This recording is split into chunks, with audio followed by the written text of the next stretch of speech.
petite vidéo de présentation de l'utilisation de TeamU, en particulier pour le futur métavers du patrimoine.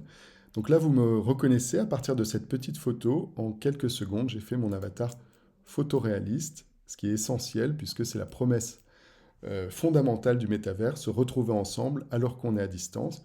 Et cela passe par un avatar qui nous ressemble. Ça a été prouvé par les neurosciences. Donc là, vous reconnaissez bien mon bureau. Enfin non, vous ne le reconnaissez pas, c'est mon bureau. J'ai mis des images qui me plaisent. Voilà, les chaises sont interactives, c'est-à-dire qu'un collaborateur peut à tout moment venir me parler. Et si on se parle, il est fort probable qu'on partage du contenu ensemble, des vidéos, pourquoi pas qu'on partage notre écran, ou même qu'on partage sa visio. Donc pour ceux qui ne me connaissent pas, hop, vous allez me reconnaître. Je vais voir si mon associé est disponible. Hello Vincent, je te dérange? Hello Clément, non, pas du tout. Alors, tiens, tu partages ton écran. Ah ouais, c'est cool. Bah écoute, je suis en pleine vidéo d'enregistrement. Je te dis à plus tard. À plus. Voilà, je vais prévenir une de mes collaboratrices de nous rejoindre. Hello Morgane, Hello. salut, on se rejoint dans quelques secondes dans le Zeppelin. Ok, super. À toutes. Voilà, si on sort de nos bureaux, on a beaucoup d'espaces dont certains pourront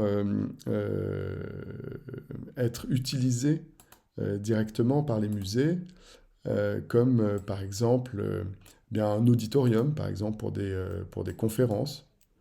Euh,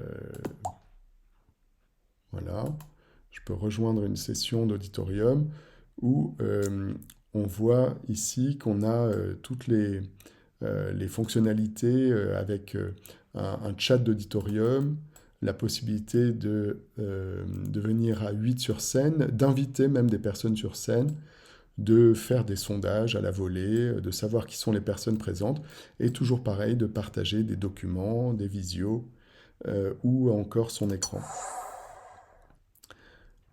Alors, sans plus attendre, je vais dans le Zeppelin pour rejoindre Morgane. Voilà, et là, vous allez voir que je me suis habillé en Madame Tussaud, avec une robe d'époque. Salut Morgane à nouveau. Recoucou. Je te propose qu'on prenne une photo souvenir au bord du Zeppelin. Ah, super. Ah, bien.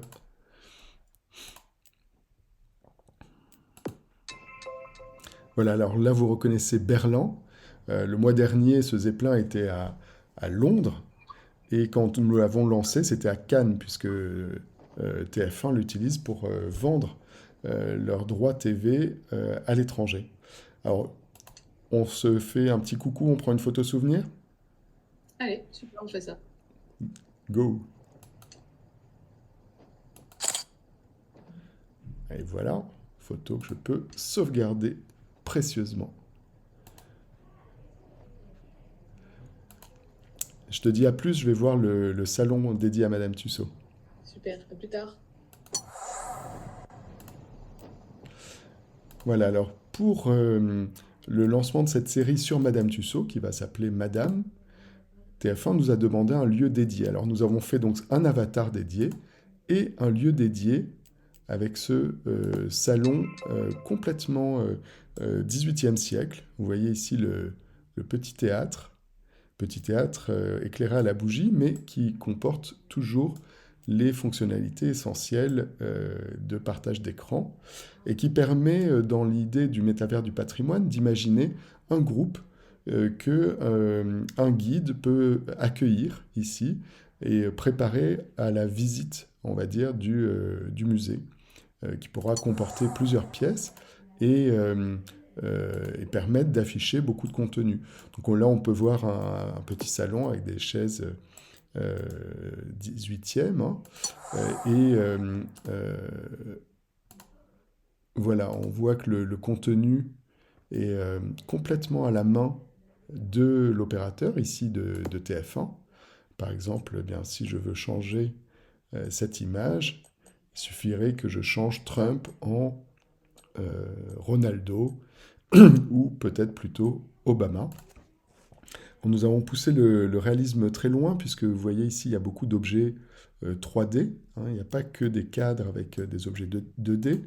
Nous avons même fait Paris du 18e, visible par la fenêtre. Et tout cela contrôlé par TF1. Donc, par exemple, ici, ils ont mis le pitch de leur série. Hi there, Andy Serkis here. Okay, this. Vous avez peut-être reconnu Gollum, qui est le producteur de cette série assez rock'n'roll. Vous voyez que les tableaux sont tagués, y compris Marie-Antoinette. Et le clou du spectacle, c'est la guillotine, puisque Madame Tussaud, qui était elle-même la fille d'un bourreau, a fait son nom et sa fortune pendant la Révolution française en achetant les têtes des nobles décapités et en faisant payer au peuple le droit de les voir. Et comme elle voulait que son business dure plus que quelques jours, très vite elle a fait des moulages à partir des têtes réelles, moulages en cire. Voilà, c'est tout pour aujourd'hui. J'espère que ça vous a donné une bonne idée de ce que nous pouvons faire pour le métavers du patrimoine.